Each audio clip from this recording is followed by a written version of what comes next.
Hello everybody, here is Jeanne Games and welcome to another video from the life and suffering of Sit Brante. Last time we had quite a bunch of events that we needed to take care of, and now we'll have the last year before the peacetime ends. We'll see what happens and hopefully we'll survive this, as we have been on the edge for quite a while. Not to mention, in the last event that we have seen here, we lied in front of everyone and in front of the twins.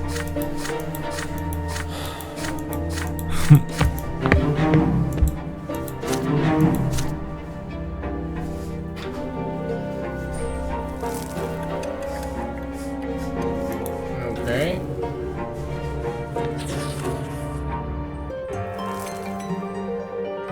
Year 1145, a storm on the horizon. For over a year now, Anisot has been steadily simmering with unrest like a soup pot over a well-stoked flame. Commoners flock to the squares in droves. The mobs grow bolder, demanding new freedom and protection under the law.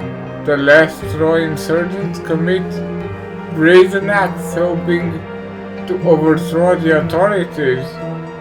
The noble gentry insists that every mob to be dispersed by force. They are ready to fight for their ancient privilege, sword in hand. In spite of this enormous pressure, Overseer Caius Tempest remains highly reluctant to allow any bloodshed. But the common people are already too desperate.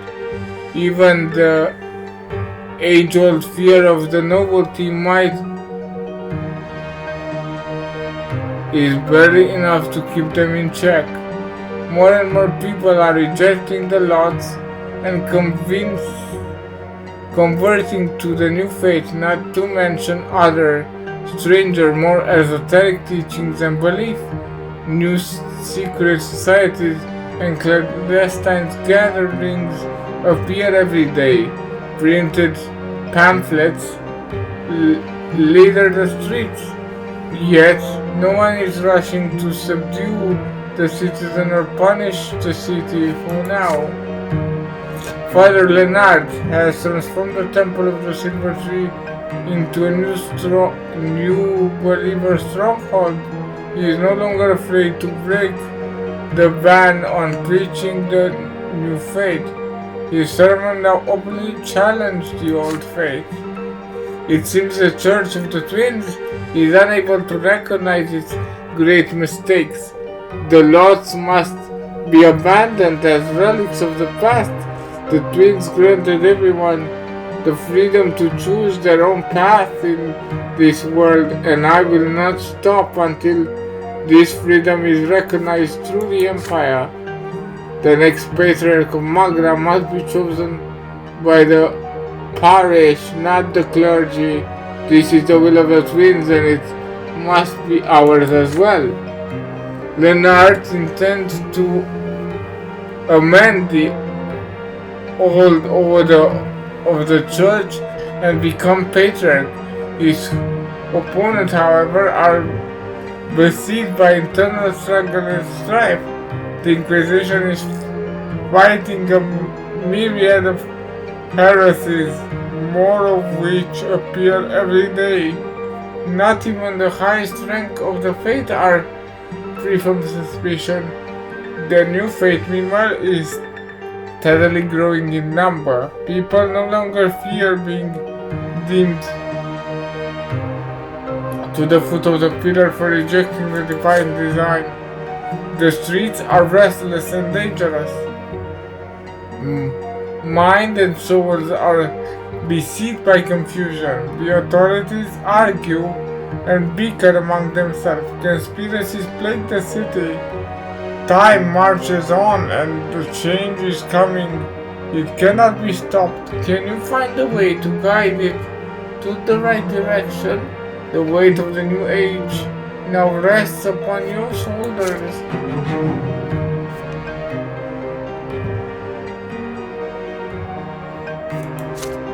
Okay, well, that's 0 now. A family matter. For over a year, Antidote has slowly been simmering with unrest. The feud between the states, between the old and the new, the old faith and the new, between the law of the empire and noble traditions, tensions are at an all-time high, waiting for the slightest spark to catch fire and burn. Even your family's affairs have been affected by the growing unrest. It is during these troubled times that the future of your family will be decided. Father shakes you awake early in the morning. He is exciting, clutching a letter bearing the imperial seal of the Tempest dynasty. Wake up, son. Come to the sitting room. A letter has come from Overseer Gaius Tempest. He gingerly breaks the seal and unfolds the missive. To the Honorable Brante family, I, Gaius of the Tempest dynasty, Overseer of the province of Magda, have given due consideration to your petition to have your brother ennobled by the sword. You are expected in 1 week at the castle Ennerie, as are all petitioners from the sword, when you shall hear my decision firsthand. After finishing the letter, Father turns to you. He looks fatigued.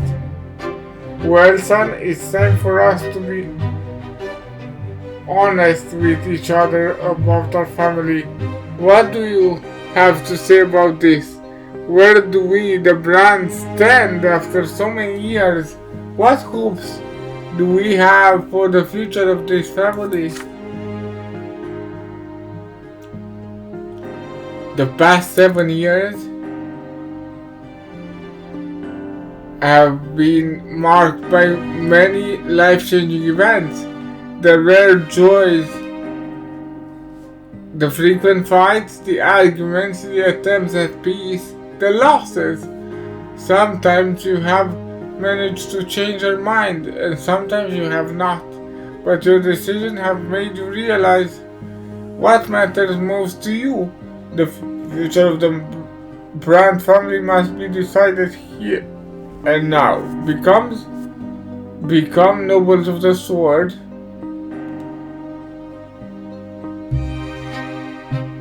Without having enough reputation,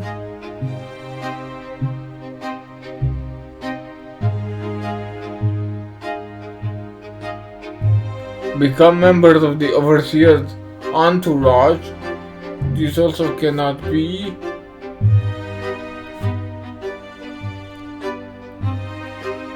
So your bloodline has earned the right to a hereditary noble title.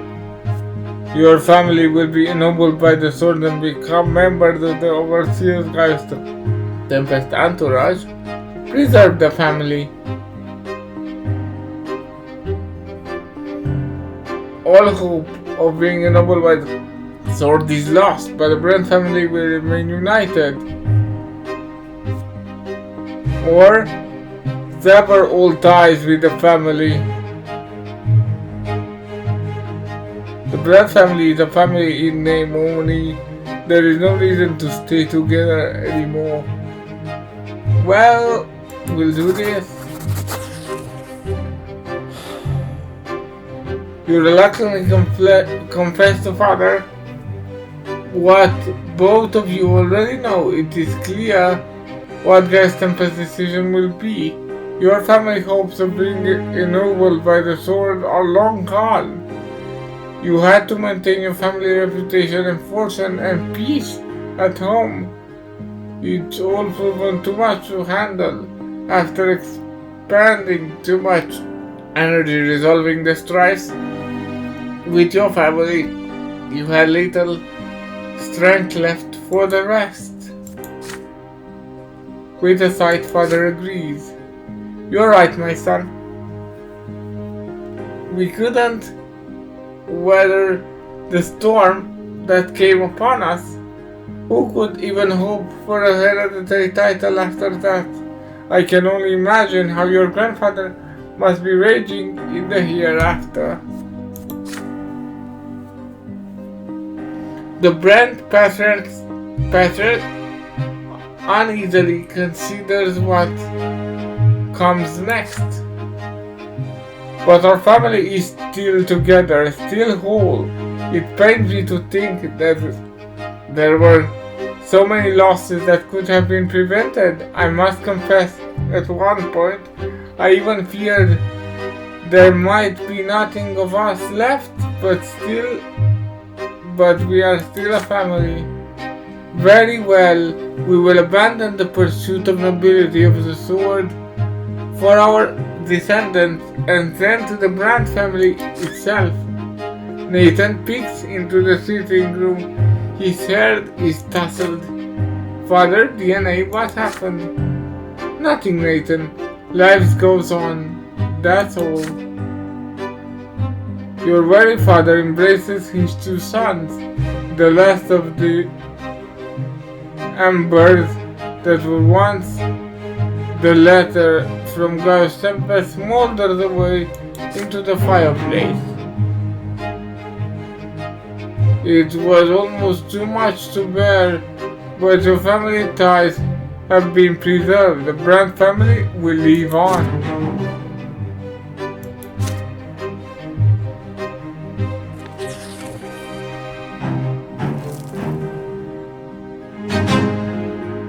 The reflection.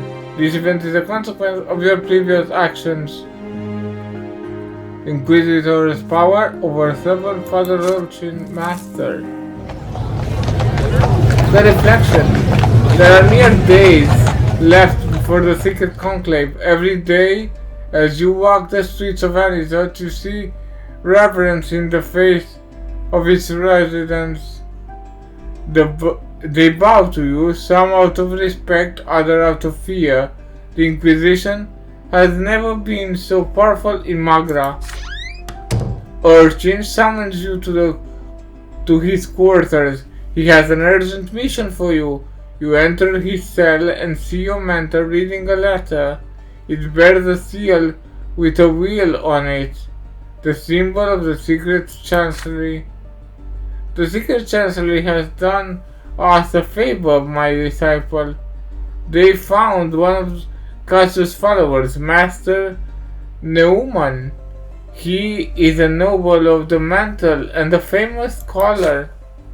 Master Neumann, you saw his name inscribed on the book about the Lathardee. Interrogate him and get the name of other apostles who support the Patriarch. After the Inquisition sentenced him to true death, the heresy spawned by Father Mark must be obliterated completely. Taking two champions of faith with you, you head to the scholar's house in the heart of Anisot. People dug down side streets upon seeing you. When you knock on Newman's door, his neighbors quickly pull the shutters. A young scholar lets you in shyly. How may I be of service, Inquisitor? Does the other need my expertise on the cultures of ancient civilizations? Instead of responding, you nod to the champions of faith. The first hour of interrogation is entirely fruitless. The scholar stubbornly denies his guilt. He refused to admit giving any connection to Mark, Cassius, or the Lathardee Society. You scrutinize the young man, trying to discern his weaknesses. You see carefully brushed blonde hair, clean skin. Newman must take great care of his looks. You send for a mirror to be brought to the prison cell. Then you put the scholar in front of it and choose a suitable blade. I have heard of you, brother Jeanne. You serve the gods, and this service brings people suffering. But why do we need such a gods? Why would we serve such a gods? Why do you do it? People do not need this hideous fate or these cruel gods. They need a drop of humanity and mercy. You grab the scholar firmly by the hair. The sharp blade slices his flesh. Newman's nose falls to the floor. A shriek of pain echoes off the thick wall. An ear, an upper lip, an eyebrow. The young man's well-groomed face is transformed into a hideous mask. No, you will not let him slide into unconsciousness. Let him hold his new face. The names. Eventually, the pain, the realization of his helplessness, and the imminent suffering break the heretic's will. He will name Cassius' closest associate as long as you stop the torture. Newman is carried away. You are left alone with your reflection. What? No, it's just a trick of the light. Did you not actually see Urchin in the mirror? It's just you. Your throat clenches at the thought. You hurry out of the dungeon. You have a very long day ahead of you. Master Newman execution, arresting the questioning the people from the list. But you're not tired. There is no hesitation, no fear. Your path is clear. Nothing can stop you now.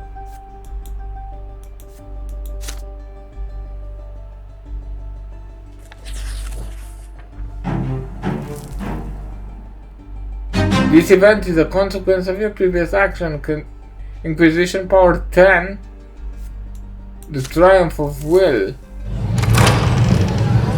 Mere days remain before the secret conclave, where Cassius' fate will be decided. After that, you and Urchin will bring order to this cursed land. The Inquisition world has become a bulkyard of the Church and the power you and your mentor hold over the city. You have come a long way. Your work is almost done. You enter Urchin's room, but your mentor is not in his praying cell. There is a heap of paper on his desk. Letters from the Inquisition of Eterna. You catch a glimpse of a torn envelope with Jeanne names on it. Letter from Jeanne. Why are they here? After making sure you are alone, you quickly go through the papers. You see interrogation results, copies of letters, notes of sermons. One on top of the pile, you find an excerpt from the Holy Rites of the third forbidden volume of Visatius. There are documents expose Urchin as a servant of the will. With those papers, any Inquisition could build a case for the tribunal. So have you examined all the papers yet, Jeanne? The Inquisitor is standing behind you. Sister Jeanne contacted my enemies in Eterna and asked them to send her these. As you can gather, she suspects us. This could be a threat to our cause. But she will not act until she gets the papers, so We need not to worry. We have ample time to dispose of Jeanne. We'll have to deal with Cassius afterwards, of course. Will you eliminate Jeanne? I command you to answer truly, disciple.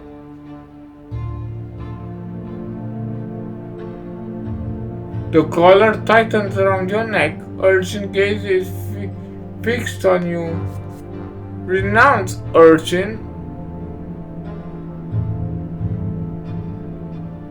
I don't have enough valor. Subdue or overcome.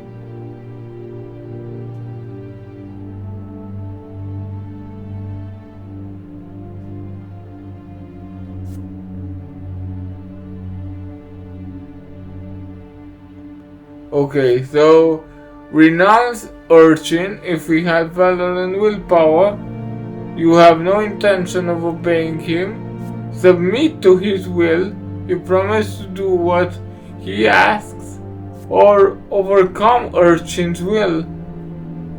You gather all your strength to break free from your master. If I would have the willpower, maybe I would try it, but I can't. So submit to his will. You bow your head reverently. Your mentor's will be done. Excellent, DNA. Forget all your doubts. Your will is your weapon. Use it.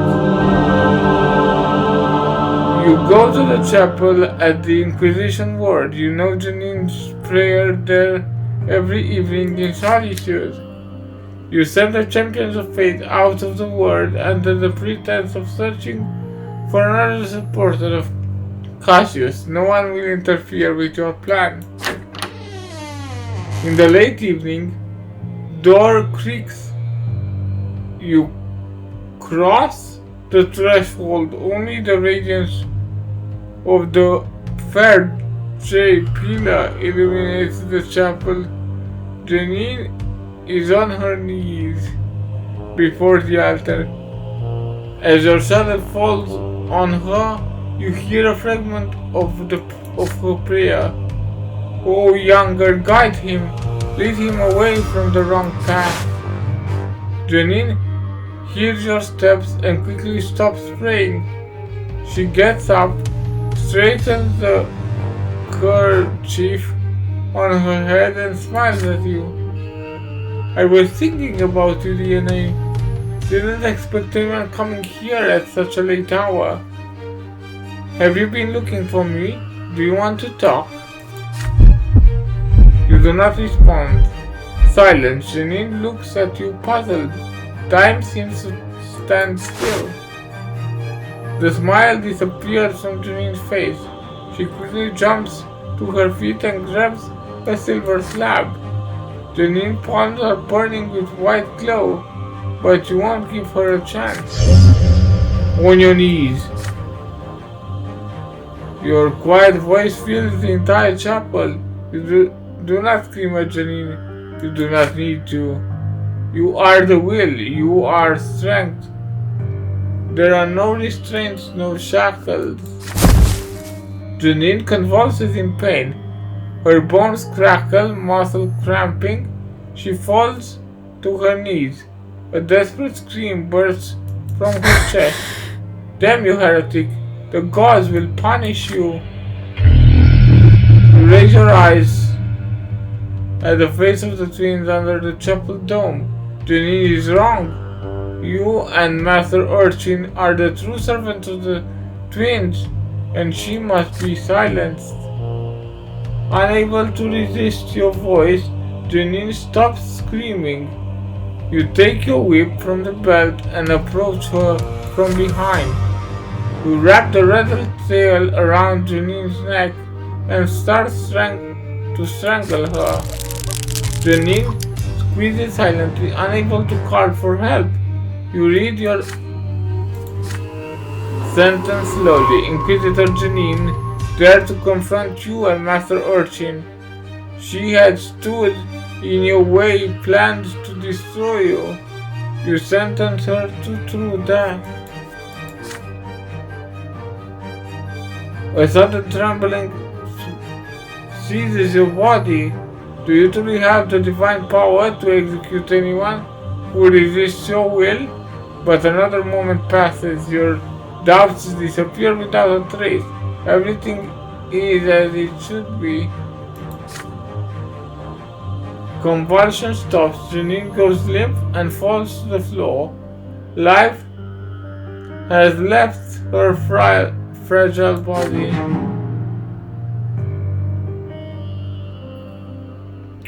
Now no one will prevent you and your teacher from purging Magra from the heresy of Cassius. Death by our hand. Tolerant of fate.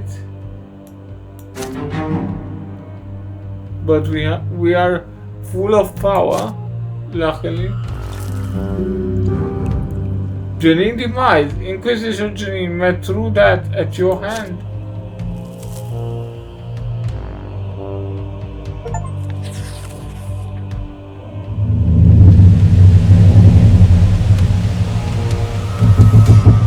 The path of the wheel. You stand in the midst of a crowd by the temple of the silver tree.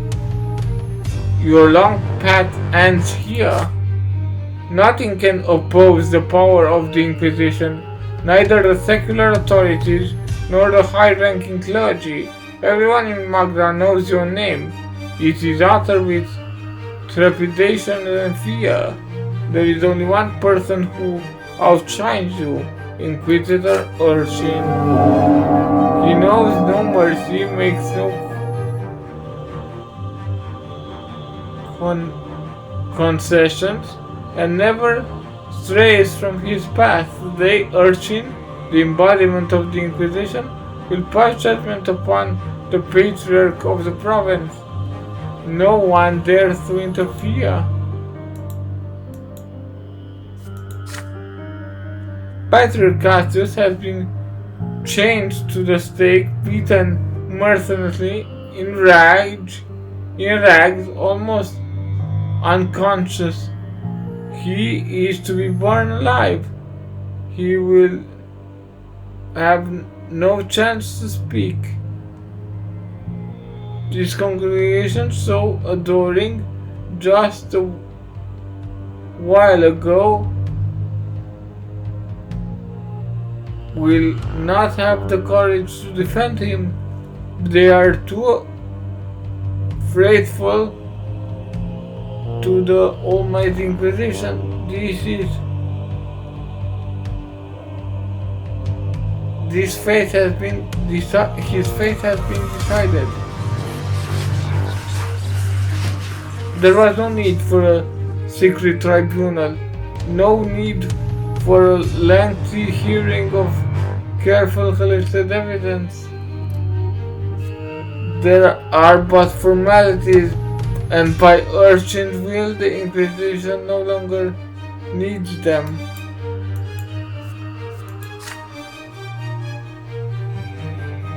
In the middle of an enormous sea of people, surrounded by Inquisitors, the champion of fate, Urchin, seems invincible. This unnaturally loud voice fills the square here. For as long as Patriarch Cassius has poisoned us with his falsehood beneath the mask of God-fearing priest, he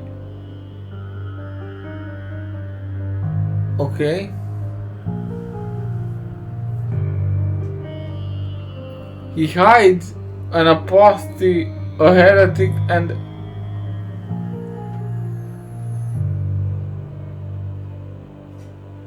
so between the mask that he hides an apostate, a heretic, and a renegade.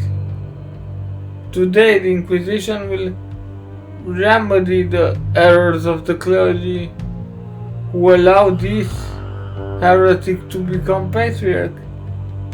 They will be punished for their mistakes. The secret conclave will no longer have the right to elect the patriarch hereforth. We shall be the sole right of the Inquisition. All you hear is above Leonard's long cry. You can't do this. The Patriarch must be elected by a flock.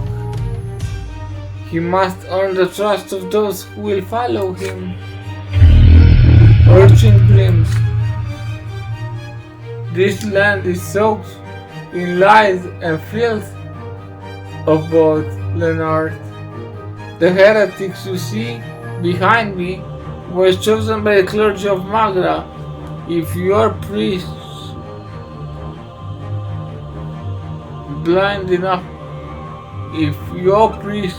proven blind enough not to discern his heresy, how could mere laymen amass such as an apostasy? Now this is the Inquisition burden to chase the cursed land of Magra from all heresy, and so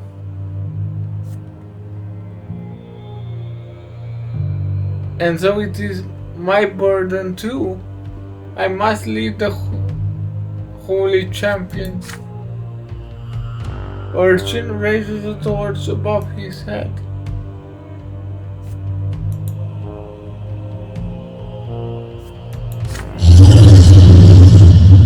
You will bow before my will as you bow before theirs. You will obey my law as you obey theirs. You will accept my love as you accept theirs. Urchin words echo repeatedly, responding to the spirit. He throws the torch onto the pyre.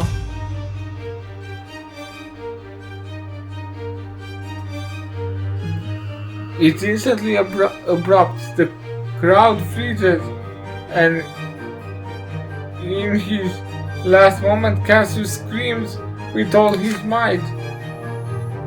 Do not tolerate the will of another over you. Fight. There is no mercy in the prison of the saints, only cruelty. The deepest Patriarch body withers in the flames. The entire crowd seems turned to stone, paralyzed by the sight of his demise. Their faces are masks of terror.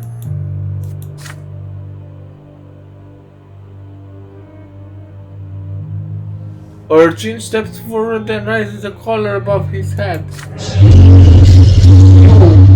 The sinful flock of wayward Patriarch shall kneel and accept your new sacrament, not that of a sword or a lash, but a collar. For I give unto you a new lot, the lot of service to my will.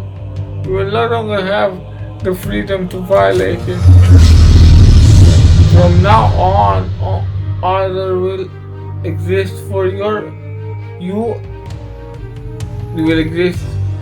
From now on, no other will exist for you but my own. I shall become for you both love and law. I shall lead you up to the narrow yet straight path to the peak of the second pillar. For you, I am become both the elder and the younger made flesh. A peal of thunder echoes through this world. The earth quakes beneath your feet. Unable to keep their balance, the people fall to the ground, shrieking and cursing one another. Blasts of air blow in their face. The wind howls furiously in the branches of the silver tree. You hear the sound of measured tread, of a measured tread. One step, another. My will is the one. Urchin chokes on its words as if an invisible knot has tightened around his throat. He claws at his neck, scratching it until it bleeds. Then he falls to his knees. My will! The fire behind him raises up in a whirlwind of flames and consumes, crashing down upon the Inquisitor. Overcome by reverence, awe, the people drop to their knees.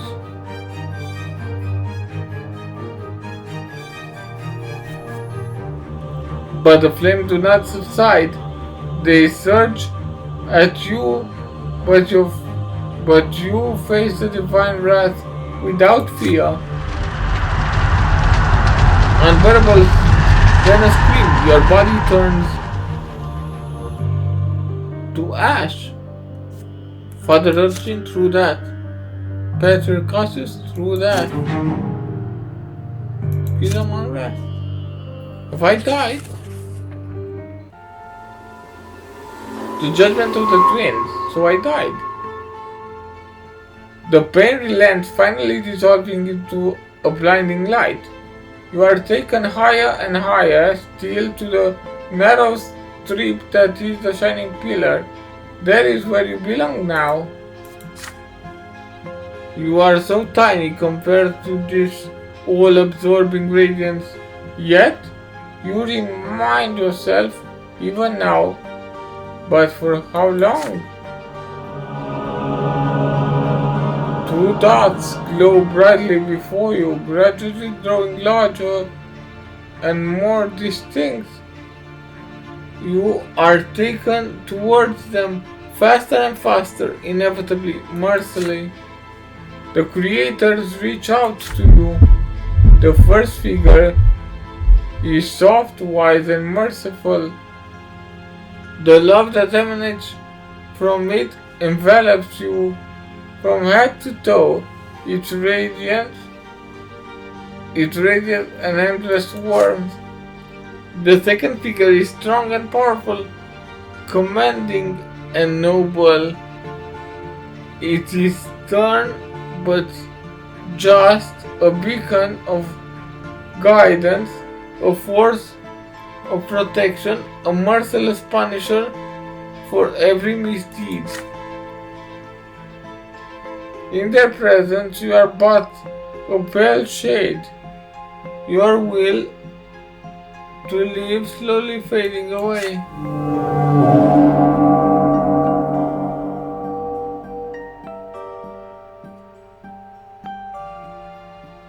The hour of your judgment has come. Your soul is laid bare for the twin gods to read like a book. And with each line they read, you feel their indignation growing. They disapprove of the way you serve them. But why? The twin gods respond, too often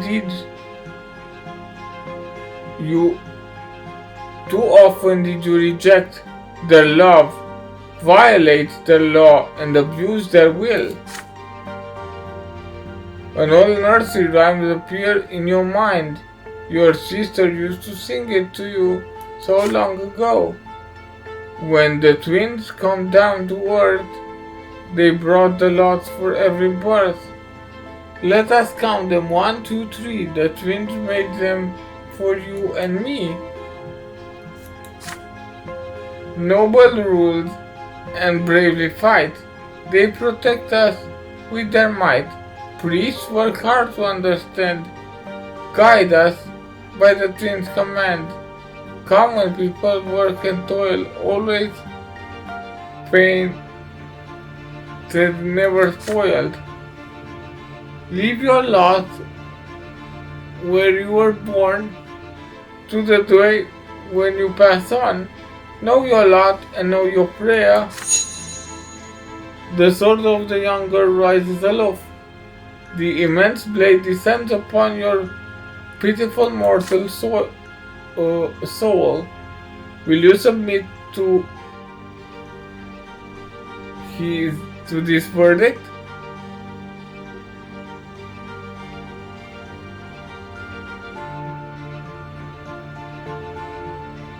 I needed a willpower of over 30. One can break your will, not even the gods themselves. Humbly accept their punishment. You accept your punishment. For the twins see everywhere. The sword strikes. The blade slices through your soul. Pain fills your every being. Hundreds of hands seize you and drag you down. Hundreds of others just like you, broken, crushed, ground into dust by this sword. The light of the shining pillar slowly fades. The silhouettes of the gods vanish. They are replaced by infinite darkness.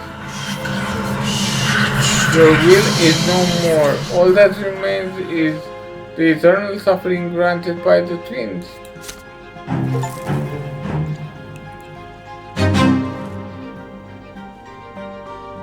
Your earthly life is over. You leave the world forever and face the judgment of the twins.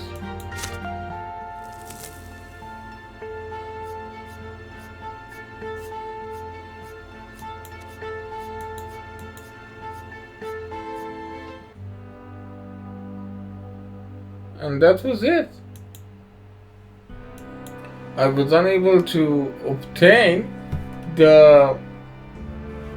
to interact with the revolt and see the last part, but yeah, I think that all that I could have done is, if I would have enough will, maybe I could have tried to have like a different interaction, but apparently it wasn't meant to be.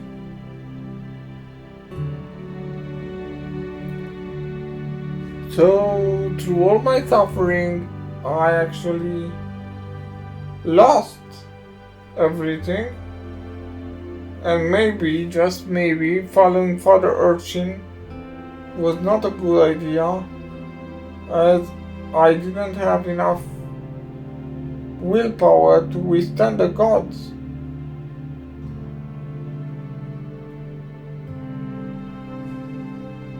But now the question that arises is, should I go again and try to get to the revolt and see if we can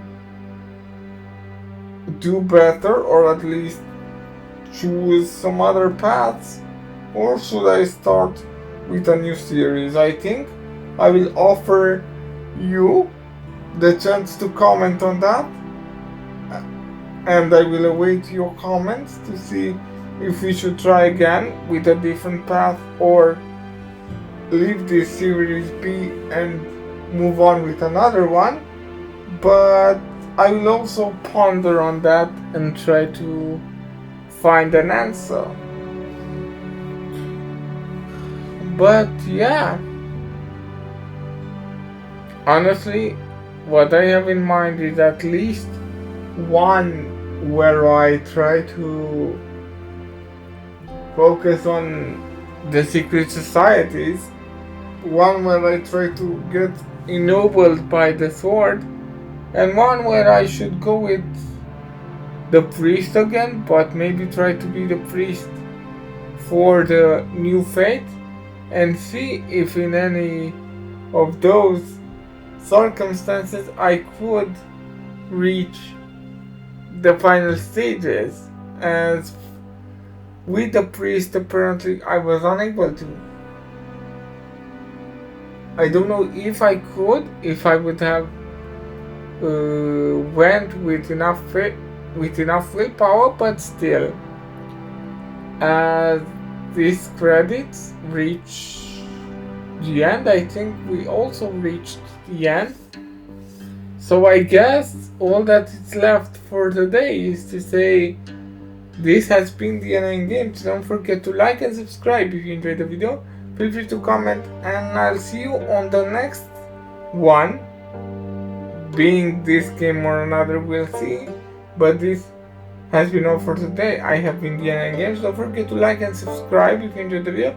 Feel free to comment on either your opinion about this series or if I should continue and start a new one of the life and suffering of Sit Brante, or go with a completely different game. And until my next video, have some great days. Bye.